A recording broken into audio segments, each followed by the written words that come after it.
삼성전자가 업계 최초로 차세대 초고속 메모리 DDR4 시대를 열었습니다. 현대중공업이 중동에서 총 10척의 초대형 컨테이너선을 수주하는 데 성공했습니다. 현대차가 21차 임단협 교섭에서 임금 9만 5천 원 인상과 성과급 350% 플러스 500만 원 지급안 등을 제시했습니다. 우리나라 국민의 해외 카드 사용액이 다시 사상 최대치를 기록했습니다. 시청자 여러분 안녕하십니까. 생경제 현장의 임동석입니다. 오늘 금요일 코스피 지수 외국인의 매수로 큰 폭으로 상승 마감했습니다. 자, 서울경제신문의 조민규 기자를 연결하겠습니다. 안녕하십니까.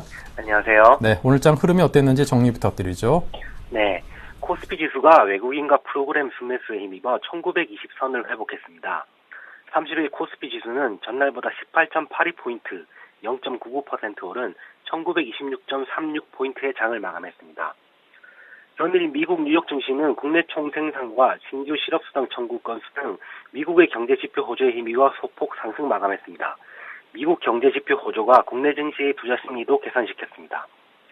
개인 순매수로 상승 출발한 코스피는 장중 외국인이 매수로 돌아서며 상승폭을 키웠습니다. 외국인은 장막판 2천억 원이 넘는 돈을 쏟아부으며 총 5,031억 원의 매수 우위를 기록했습니다. 이는 5,830억 원어치를 사들인 지난 2월 20일 이후 올 들어 최대 규모 순매수 금액입니다. 개인이 4,395억 원, 기관이 481억 원 매도 우위를 기록했습니다. 프로그램 매매는 2,709억 원을 나타냈습니다. 업종별로는 운输장비와 통신업, 의료정밀, 보험, 음식료품, 비금속 광물 등이 올랐고 기계와 섬유의복, 화학 등은 내렸습니다. 시가총액 상위 종목 중에서는 기아차와 현대차, SK하이닉스, SK텔레콤, 신한지주 등이 2% 넘게 뛰었고 삼성전자도 1.79% 오르며 6거래일 연속 상승했습니다. 네이버는 6.98% 하락하며 약세를 보였습니다. 코스닥 지수는 3.63포인트, 0.70% 내린 516.74포인트로 거래를 마쳤습니다. 네, 자 오늘장에서 동양그룹주들이 일제히 하락세를 나타냈습니다. 그 원인은 무엇이고 전문가들이 이에 대해서 어떤 평가를 내린지 들려주시죠. 네, 동양그룹주들이 재무구조 악화에 따른 신용 리스크 확대로 휘청거리고 있습니다. 30일 유가증권 시장에서 동양증권은 전날보다 2.45% 하락한 2,990원의 거래를 마쳤습니다. 지난해 8월 이후 주가가 3,000원 선 밑으로 내려간 것은 1년여 만에 처음입니다. 동양은 장 내내 하락세를 보이다 막판 매수 주문이 나오면서 0.50% 오른 1,010원의 장을 마감했습니다. 현재 주가 수준은 지난 1월 말 종가의 54% 수준입니다. 동양시멘트는 0.63% 하락한 3,180원을 기록했습니다. 동양그룹주들에 대한 투자 심리가 위축된 것은 동양그룹의 신용도에 대한 불안감이 커졌기 때문입니다. 지난 29일 국내 신용평가사인 한국기업평가와 나이스 신용평가는 동양그룹 계열사들의 회사채와 기업 모험에 대한 신용등급과 신용등급 전망을 무더기로 강등시켰습니다.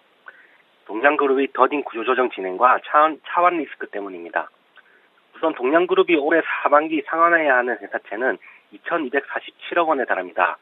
동양그룹은 오는 11월과 12월 각각 620원, 727억 원 등 총 1,347억 원가량의 회사채 만기를 맞습니다. 또 올해 발행한 회사채 중 오는 10월 조기 상환 청구가 가능한 물량이 900억 원에 이릅니다. 회사채 시장에서 자금을 조달하기는 더 어려워졌다는 것도 부상입니다. 10월부터 금융투자업 규정 개정안이 시행되면 증권사는 계열사가 발행한 투자 부적격 등급의 회사채나 기업 모금에 대해 판매를 권유할 수 없기 때문입니다. 업계 관계자는 동양그룹은 낮은 신용 등급에도 불구하고 높은 회사채 금리와 동양증권의 리테일 채권 영업력에 힘입어 회사채 발행에 성공해왔지만 앞으로는 상황이 달라질 수 있다며 구조조정이 계획대로 진행돼야 투자자들의 불안감이 해소될 수 있을 것이라고 말했습니다. 네, 잘 들었습니다. 지금까지 조민규 기자와 함께했습니다. 감사합니다. 고맙습니다.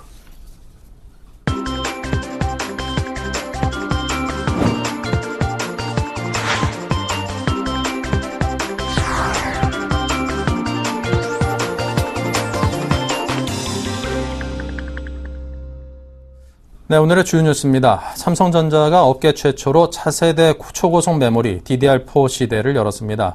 세계 최고 성능의 20나노급 16기가 DDR4 모듈 양산과 20나노급 32기가 DDR4 모듈 출시를 통해 빠른 속도로 성장하고 있는 대규모 엔터프라이즈 서버 시장 공략에 박차를 가한다는 계획입니다. 이 제품은 크기가 세계에서 가장 작으며 초당 데이터 처리 속도는 최고 2667Mbps에 이릅니다. 삼성전자의 20나노급 DDR3 D램보다 소비 전력은 30% 이상 줄었고 속도는 1.25배 빨라졌습니다. 신제품 출시에 따라 엔터프라이즈 서버 시장 핵심 축이 30나노급 8기가 DDR3 모듈에서 저전력 고성능 제품인 DDR4로 빠르게 전환될 것이라고 삼성전자는 전망했습니다. 현대중공업이 중동에서 18,000TEU급 컨테이너선 5척을 포함해 총 10척의 초대형 컨테이너선을 수주하는 데 성공했습니다. 현대중공업은 아랍에미리트 두바이에서 UASC사와 18,000TEU급 컨테이너선 5척과 14,000TEU급 컨테이너선 5척에 대한 수주 계약을 체결했으며 여기에는 현대3호중공업 건조분 5척이 포함되어 있습니다. 이번 계약에는 총 7척의 컨테이너선을 추가 발주할 수 있다는 옵션 조항이 들어있어 추가 수주도 기대됩니다. 현대중공업은 오는 2014년 하반기부터 이들 선박을 차례로 선주사에 인도할 예정입니다. 현대차가 21차 임단협 교섭에서 임금 9만 5천 원 인상과 성과급 350% 플러스 500만 원 지급안 등을 제시했습니다. 하지만 노조는 수용을 거부했습니다. 회사 측은 이 같은 임금 인상과 성과급에 목표 달성 장려금 300만 원과 주간 2교대 제도 장착 특별 합의 명목 통상급의 50% 지급 등을 제시했으며 노조의 단협 요구안 가운데 9개 안에 추가 합의했습니다. 하지만 노조는 임금 제시안을 보니 회사가 고민한 흔적이 있지만 여전히 부족하다는 입장을 밝혔습니다. 이에 따라 노사는 이번 주말 실무 협의를 강화하기로 했습니다. 현대차 관계자는 대내외 경영 환경을 고려해 회사가 일괄 제시안을 내놓은 만큼 노조는 즉각 파업을 철회하고 주말 실무 협의에서 이 기한을 좁히는 데 전력해야 한다고 밝혔습니다. 우리나라 국민의 해외카드 사용액이 다시 사상 최대치를 기록했습니다. 이 같은 현상은 해외 여행객의 씀씀이가 커졌다기보다 외국에서 지출하는 돈의 절반가량을 카드 결제로 할 만큼 카드 사용 비중이 늘어난 영향이 크다는 분석입니다. 한국은행이 2분기 해외카드 사용 실적을 분석한 바에 따르면 올해 4월에서 6월간 내국인이 외국에서 쓴 카드 사용액은 25억 3천만 달러로 지난해 같은 기간보다 10.9% 늘었습니다. 올해 1분기에 24억 8천만 달러보다도 1.6% 증가했으며 이는 분기 최대 기록인 작년 4분기에 25억 2천만 달러를 뛰어넘은 것입니다. 한은 관계자는 내국인 출국자 수가 1분기보다 줄면서 국제 수지상의 해외여행 지급액도 감소했지만 해외 여행객의 카드 사용 비중이 커지며 카드 사용액은 최대치를 기록했다고 설명했습니다. 5만원권의 위세에 10만원권 자기압수표의 위상이 추락하고 있습니다. 올해 10만원권 수표의 사용 감소율은 작년에 이어 20% 중반대를 이어가고 있습니다. 한국은행에 따르면 상반기 10만원권 수표의 하루 평균 결제 규모는 119만 5천 건으로 지난해 같은 기간 161만 1000건보다 25.8% 줄었습니다. 하루 평균 결제 건수는 10만원권 수표 이용이 정점에 도달한 2007년 대비 약 4분의 1 수준입니다. 10만원권 사용이 급감한 것은 5만원의 영향이 큽니다. 7월 현재 시중에 풀린 5만원권은 37조 5,502억 원으로 전체 유통 지폐액의 66.5%를 차지하며 올해 들어서만 14.6% 늘었습니다.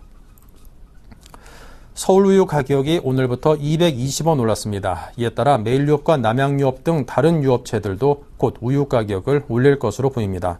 유통업계에 따르면 오늘부터 하나로마트와 이마트 등 대형마트에서 1리터 흰 우유가 220원 오른 2,520원에 판매되고 있습니다.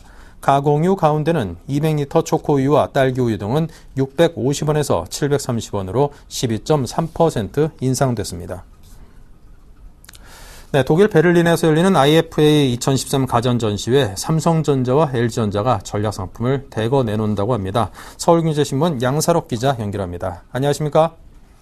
안녕하십니까? 산업부 양사록입니다. 네, 먼저 베를린에서 열리는 IFA 무엇인지 먼저 설명부터 부탁드립니다.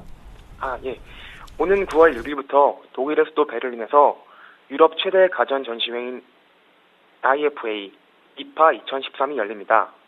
내년 독일 베를린에서 열리는 이파는 내년 1월 미국 라스베이거스에서 열리는 국제전자제품 박람회와 함께 세계 가전제품 동향을 짐작하게 하는 양대 전시회로 평가받는 행사입니다. 참가하는 것만으로도 기업의 위상을 높일 수 있어 많은 업체들이 참가를 희망하는 이파에 국내 전자기업인 삼성전자와 LG전자 등도 참가해 신제품을 대거 내놓을 것으로 보여 관심을 모으고 있습니다. 네, 자 그렇다면 어떤 제품들이 출시될지 궁금한데요. 네, 삼성전자와 LG전자는 세계 유수 가전업체들의 기술 경연장이 될 것으로 보이는 이번 이파에 차세대 TV와 모바일 신제품, 프리미엄 생활가전 제품 등을 내놓고 기술력을 겨룰 것으로 보입니다. 가장 관심을 끄는 것은 차세대 TV의 대형화 및 다양화 경쟁입니다. 이번 이파에서 삼성전자와 LG전자는 초고화질을 자랑하는 UHD TV, 유기 발광 다이오드를 이용한 OLED TV 등 준비됐던 차세대 TV를 대거 내놓을 것으로 보입니다. LG전자는 지난 6월에 세계 최초로 출시한 바 있는 55인치형 OLED TV보다 더욱 발전된 77인치형 OLED TV를 이파에서 공개하는 것을 검토 중입니다. 또 삼성전자도 아직은 공개하지 않고 있지만 기존에 출시된 UHD TV나 55인치형 OLED TV보다 기술적으로 진화한 TV를 내놓을 것이 유력합니다. 현재 OLED TV를 출시하고 있는 곳이 삼성전자와 LG전자 두 곳에 불과할 정도로 두 회사는 TV 시장에서 압도적인 기술력을 자랑하고 있습니다. 네. 세계 TV 시장을 선도하고 있는 두 회사가 이파에서 선보일 차세대 TV가 곧 세계 TV 시장의 트렌드가 될 것이 분명한 만큼 가장 관심이 모아지고 있는 것이 사실입니다. 네, 양사의 TV 대결이 상당히 볼만할 것처럼 보이는데요. 자, 모바일은 어떨까요? 그리고 이번에는 스마트워치에 대한 기대감도 상당히 크던데요. 네, 맞습니다. 모바일 역시 사용자들의 관심을 모으는 흥미진진한 신제품들이 대거 출시됩니다. 삼성전자는 이파 개막의 이틀 앞서 오는 9월 4일에 베를린에서 모바일 언팩 행사를 열어 스마트워치 제품인 갤럭시 기어와 갤럭시 노트의 최신 제품인 갤럭시 노트 3를 공개할 예정입니다. 관심을 모으고 있는 갤럭시 기어는 지금까지 알려진 바에 따르면 자체적인 통화 기능은 없고 스마트폰과 블루투스 등으로 연동해 전화 기록과 메시지 확인 등을 할 수 있는 스마트워치 제품입니다. 갤럭시 노트 3는 풀 HD 5.9인치 슈퍼 아몰레드 디스플레이가 적용됐으며 초고화질 동영상 녹화 기능도 탑재될 것으로 알려졌습니다. LG전자 역시 이달 초 출시한 전략 스마트폰 G2와 G패드를 앞세워 대대적인 홍보에 나선다는 계획입니다. 네, 이 소문만 무성했던 갤럭시 기어가 드디어 나옵니다. 어떤 제품인지 상당히 관심이 가고요. 자, 이 밖에 다른 제품들은 어떻습니까? 물론 다른 제품들도 준비되어 있습니다. 세탁기, 냉장고 등 생활가전 제품에서는 프리미엄 제품의 맞불 경쟁이 펼쳐질 전망입니다. 삼성전자는 이번 이파에서 비공개 프리미엄 가전 전시장을 운영할 계획입니다. 일반 관람객의 관람이 제한된 이 전시장에서 윤북은 삼성전자 소비자 가전 부문 사장이 직접 전 세계 언론과 바이어 등을 대상으로 프리미엄 가전을 활용한 스마트홈을 구현하며 향후 삼성전자의 가전 전략을 소개할 예정입니다. 또 LG전자 역시 냉장고와 세탁기 등 프리미엄 가전 제품들을 새로 공개할 것으로 알려졌습니다. 이 밖에도 삼성전자는 현재 전 세계에 출시된 초고화질 상업용 디스플레이 중 가장 큰 98인치형 제품과 31.5인치형 UHD 모니터 등 디스플레이 제품과 대형화, 프리미엄화 되어가고 있는 TV를 위한 에어트랙 등 오디오 비디오 기술이 집약된 제품들을 대거 선보일 계획입니다. LG전자도 풍부한 음향을 원하는 소비자를 위한 사운드 플레이트와 스마트폰으로 제어하는 로봇 청소기인 로봇킹을 이번 이파를 통해 처음으로 공개합니다. 지금까지 말씀드린 제품들은 이미 출시가 공개된 제품들로 아직 공개되지 않은 제품들이 더 많이 남아 있습니다. 따라서 현지에서 과연 어떤 제품들이 공개되어 가전의 미래를 보여줄지 관심이 쏠리고 있는 상황입니다. 이상 산업부의 양사록이었습니다. 네, 잘 들었습니다. 지금까지 양사록 기자가 전해드렸습니다. 고맙습니다. 네, 감사합니다.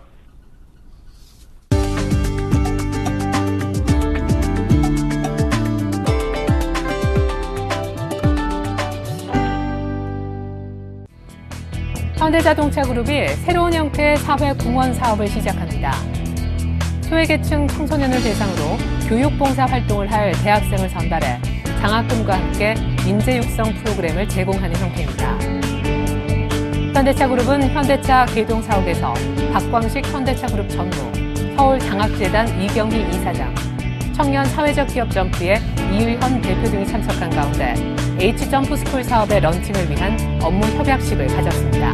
현대차는 앞으로 5년간 500명의 대학생을 미래 핵심 인재로 집중적으로 육성하는 한편 2,000명의 저소득층 청소년을 대상으로 무료 학습 지도를 할 수 있을 것으로 기대했습니다.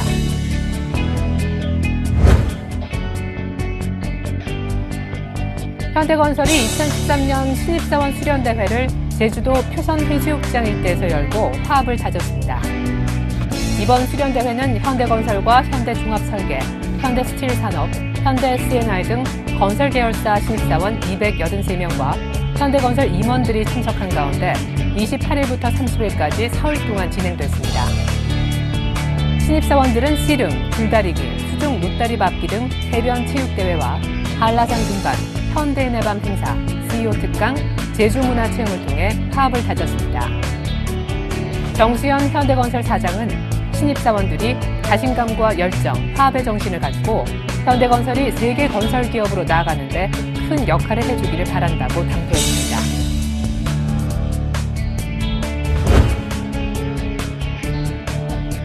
CJ그룹이 하반기 대졸 신입사원 공채를 앞두고 1:1 맞춤형 채용 멘토링, 내일을 말하다를 개최합니다.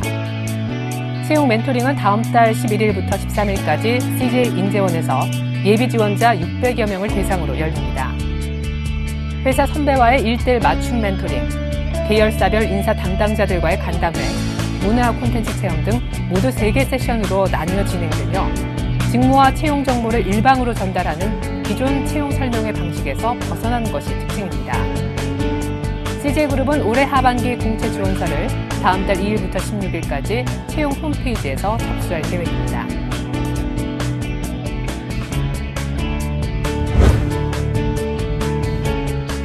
LG전자가 네이버 뮤직과 오디오 매거진 주최로 열리는 마스터링 HD 음원 세미나에 전략 스마트폰 LG G2를 후원합니다.